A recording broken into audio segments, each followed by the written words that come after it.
event. Radio Algeria International, our voice in the world.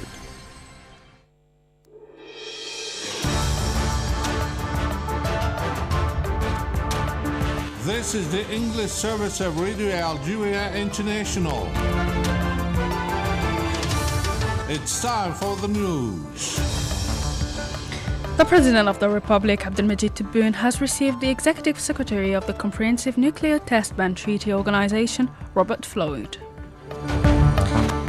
Foreign Minister Ahmed Attaf has stressed that the Oran process has proven its effectiveness, importance and impact in unifying the African voice on the international scene. UN Secretary General Antonio Guterres has expressed deep concern at the recent escalation in the situation in Syria's northwestern part and urged for an immediate cessation of the hostilities. Those were the major developments. Now the full news edition. Good afternoon. The President of the Republic, Abdelmajid Tebboune, has received here in Algiers the Executive Secretary of the Comprehensive Nuclear Test Ban Treaty Organization, Robert Floyd, who is heading of an important delegation. The meeting was attended by the Minister of State in charge of Foreign Affairs, the National Community Abroad and African Affairs, Ahmed Attaf, the Minister of State in charge of Energy Mines and Renewable Energies, Mr. Mohamed Arkab, as well as the Secretary General of the Presidency of the Republic, Munji Abdullah. Earlier, the President of the Republic, Mr. Abdelmajid Tebboune, has chaired a meeting devoted to the promotion of the industrial land here in Algiers. The meeting was attended by the Secretary General of the Presidency of the Republic, Mr. Abdullah Munji, the Interior Minister, Brahim Marad, the Minister of Finance, Laziz Faid, and the President of the Algerian Economic Renewal Council, Kamel Moula, among others. Following the meeting, Mr. Moula told reporters that the President of the Republic had advocated an increase in the pace of investment projects by improving the conditions of the economic operators, noting that 10,100 projects had been registered within the Algerian Investment Promotion Agency, several of which are being concretized. For his part, the Director General of the Algerian Investment Promotion Agency, Mr. Omar Rakesh, said that the President Tebboune gave firm instructions to strengthen the land portfolio of the agency in order to meet the increasing demands of investors. The President of the Republic has also advocated that the principle of the one-stop shop, so that investors can find all the services they need and obtain all the authorization they require, the more so as this measure constitutes a solution to problems of bureaucracy in order to improve the investment climate. The Minister of State in charge of Foreign Affairs, the National Community Abroad and African Affairs, Ahmed Attaf, has said in Oran that the Oran process has proven its effectiveness, importance and impact in unifying the African voice on the international scene in general, and notably at the United Nations Security Council. During a joint press briefing with the Foreign Minister of Djibouti, Mahmoud Ali Youssef, an acting chairman of the African Union Peace and Security Council, Mr. Attaf, declared that the 11th edition of the high-level seminar on peace and security in Africa had once again proved that the Oran process is deeply rooted and irreversible until all the objectives set are fully achieved. Mr. Attaf stressed that the high-level seminar has become a yearly tradition which demonstrates that the Oran process has proven its effectiveness, relevance and efficiency. This high-level seminar has become an annual tradition in the program of the African Joint Action and the agenda of the African continent. This indicates that the Oran process has proven its relevance and efficiency in unifying the African voice on the international scene in general and at the level of the United Nations Security Council in particular. Our continent has been able to secure the status of permanent member of the G20 and is therefore also able to acquire 2 permanent seats on the Security Council and 2 additional non-permanent seats. We remain convinced that it's not only Africa but the entire international community that is affected by Africans' marginalization at the Security Council. The Algerian Foreign Minister stressed the need for Africa to adopt a new strategy against terrorism, reaffirming the President of the Republic, Mr. Abdelmajid Tebboune, commitment to fulfill these objectives. It's important for our continent to redefine its priorities and adopt a strategy to face up with the increasing threat of terrorism. Algeria has reaffirmed its commitment to continue to coordinate continental efforts in this area under the leadership of the President of the Republic, Abdelmajid Tebboune, and in its capacity as the African Union's leader in the fight against terrorism and violent extremism in all its forms and dimensions. In this connection, we request that these counter-terrorism operations be financed by the United Nations budget, as the African Union's action in such cases does not exonerate the United Nations from its responsibility in the field of the maintaining international peace and security. Mr. Attaf also criticised the double standard regarding an EU member state refusal to enforce the International Criminal Court arrest warrants against the planners and perpetrators of war crimes and crimes against humanity in Gaza. A few days ago, one of the European states that signed the Treaty of Rome announced its intention not to enforce the arrest warrants issued by the International Criminal Court against the planners and perpetrators of war crimes and crimes against humanity in Gaza, even though this same state is horrified and acts fiercely when the same court issues arrest warrants against African countries and others. This is a double standard logic devoid of any notion of justice or genuine rights. The Foreign Minister of the Republic of Djibouti, Mahmoud Ali Youssef, for his part stressed that all Africans are supporting Algeria's vision of the international system that is deteriorating amidst injustice such as the Palestinian genocide. All Africans are proud of and support Algerians' vision of the international system that is beginning to deteriorate and is on the verge of collapse, because the equity and justice that we were relying on to protect our interests and rights, this equity is disappearing, and we are all aware of what is happening on the international scene, whether on the Palestinian issue and the genocide being committed in Palestine or on other issues. We all know that with our African solidarity and unity, we can defend our interests in the future. The Oran process has become an institution in the African system. Mr. Ali Youssef added that the recommendations must be first ratified by the African Union in order to be announced at the next African Union summit.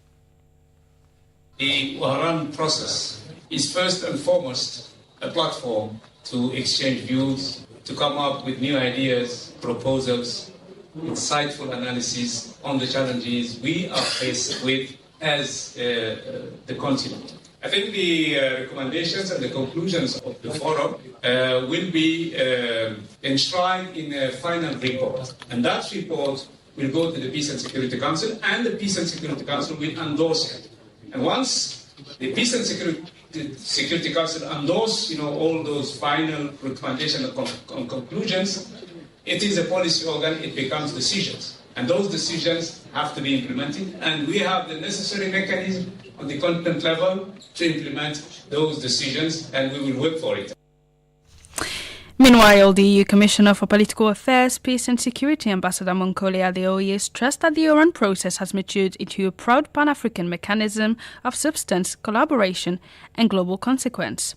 He added that through the A3+, Africa advances peace, combats terrorism and tackles climate-driven insecurity, making multilateralism work for Africa and the world.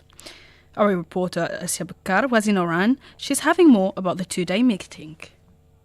The 11th high-level seminar on peace and security in Africa has wound up with an emphasis of the participating countries on strengthening their common position to overcome the challenges facing the continent.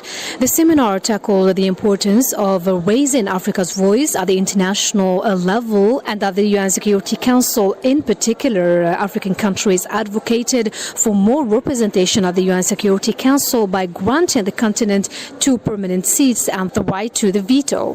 One of the major points discussed at the seminar was counter-terrorism and the financing of actions likely to contribute to peacekeeping in Africa.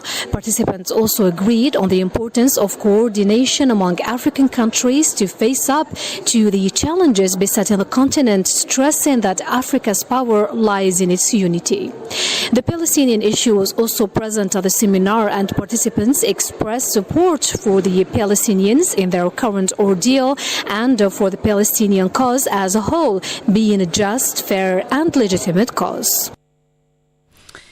The Speaker of the National People's Assembly, Mr. Brahim Bughali, is paying an official visit to the Republic of Panama to take part in the 38th Ordinary Session of the Latin American and Caribbean Parliament, Par-Latino.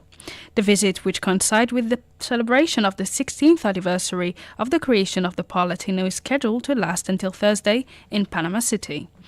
The participation of the Speaker of the National People's Assembly is the first of the kind since the Assembly became an observer member of the Par-Latino. The visit by Mr. Bughali, who is accompanied by MPs Bouamri Rashid, Mouili Hali and Rufus Marwan, is an opportunity to strengthen parliamentary cooperation between Algeria and the countries of Latin America and the Caribbean, to deepen multilateral partnerships and to examine issues of common concern, notably in light of the current regional and international developments.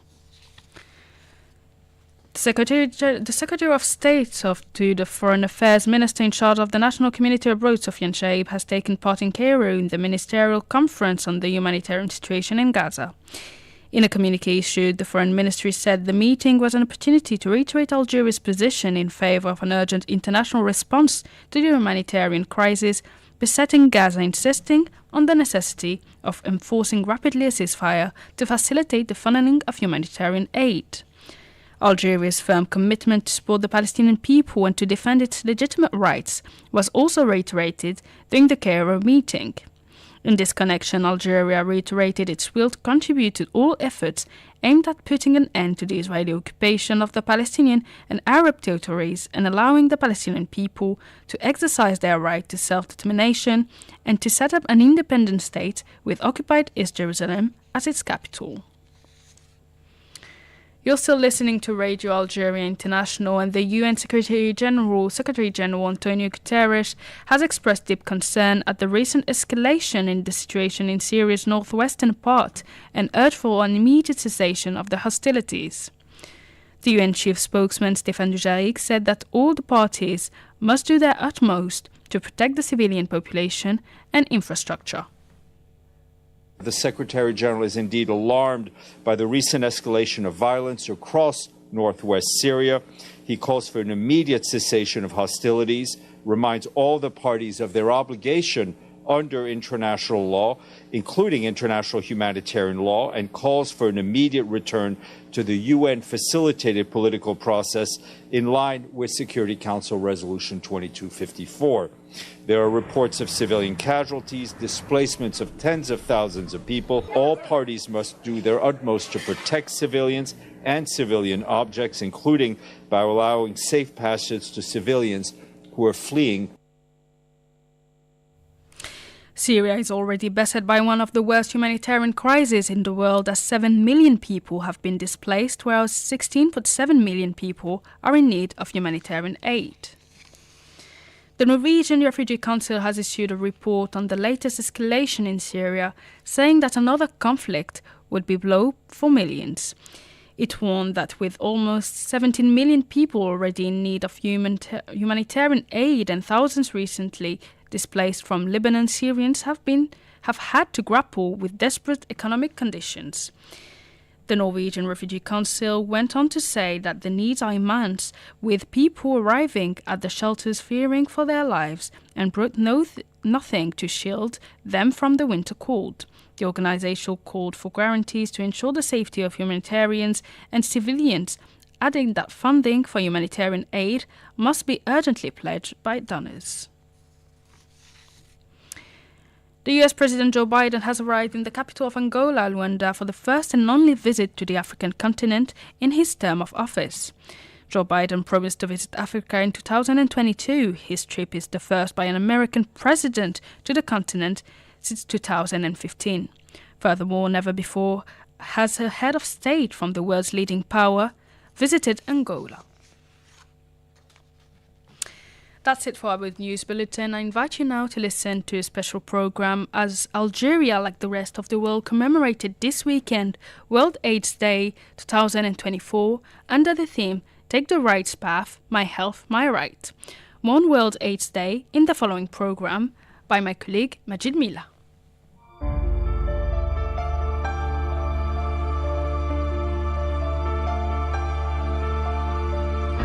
The Algerian Ministry of Health said that thanks to the national response to HIV/AIDS, our country has made undeniable progress and remains a low-activity epidemic with a 0.1% rate of infection. It went on to reaffirm Algerians' commitment to doing everything possible to limit the spread of this disease as part of the United Nations program designed to eradicate AIDS by 2030. The Minister of Health, Abdelhak Seihi, has said the commitment is reflected through the action and mobilization of the government and all stakeholders, in particular civil society, to ensure universal and free access to all healthcare services, including screening and treatment. This year, several organizations called on global leaders and citizens to champion the right to health by addressing the inequalities that hinder progress in ending AIDS. In New York, United Nations AIDS Deputy Executive Director Ngili Akrakar told reporters during a press conference held on the occasion of the launch of the 2024 World AIDS Day report that more than 30 million people living with HIV are alive today and thriving because they are on life-saving treatment. We always take a moment to remember the over 42 million lives that have been lost to AIDS. We also take a moment to recommit to our shared goal of ending AIDS as a public health threat by 2030. Today, we are launching our report, Take the Rights Path to End AIDS, which brings a message of hope, unrelenting hope, but also a call of urgent action. Ending AIDS is not only about health, it's also about our commitment to human rights that underpins the very access people have to health. At its core, the fight against AIDS is about people, it's about dignity, it's about equality, and it's about justice for all. We can end AIDS if the rights path for people living with and affected by HIV and AIDS are protected. Together, because of the power of partnership and shared global solidarity, we've made extraordinary progress in the global HIV response. More than 30 million people living with HIV are alive today and thriving because they are on life-saving treatment. AIDS deaths have plummeted by 70% since their peak. This is really extraordinary progress over the past few decades. The United Nations official added that the newly launched report highlights both achievements and remaining gaps in addressing the global epidemic, stressing disproportionate impact on vulnerable populations, including teenage girls and young women. While there is significant progress, this does not mean that there is success. Major gaps in people served, especially with HIV prevention and protecting rights, remains a challenge. And so we must make sure that we continue to succeed on the path of ending AIDS as a public health threat by addressing the rights that people face. Key and vulnerable populations continue to be at risk. Adolescent girls and young women, key populations, children, for example. These are the populations that are hardest to reach and hardest to find. Today, 1.3 million people around the world acquire HIV and AIDS. This is 3 times higher than the 2025 target that the globe is set to achieve. That's 4,000 new HIV infections among adolescent girls and young women just in a week. In 28 countries, the number of new HIV infections is on the rise. And of the nearly 40 million people living with HIV, 9.3 million people are still in need of treatment. And last year, 630,000 people died of AIDS-related deaths. This is one every single minute. So about 45 deaths occurred in just the last 45 minutes we've been together. To bring down the trajectory of the pandemic, it's imperative that life-saving HIV prevention and treatment services can be reached without fear by all who need them. Akrika said that the substantial progress that has been made in the HIV response is directly linked to progress in protecting human rights. She also called on world leaders to protect the rights of the people living an infected HIV to save millions of lives. Leaders must do three things. First, remove discriminatory laws that violate rights of people living with and affected by HIV. Second, resource community-led responses to protect rights so HIV services can be accessed. And third, root the HIV response in human rights approaches to enable access to HIV services. The AIDS response is at a crossroads. We can end AIDS if we take the rights path and walk this together. And finally, by upholding human rights and tackling discrimination, we can end AIDS and save millions of lives and ensure a healthier future for all. Human rights is, in fact, a barrier to prevention and treatment services. The very reason that we still have 1.3 million new infections every single year, that's stalled. We haven't progressed in that way, is because we're not addressing the human rights barriers that enable access to prevention and treatment services.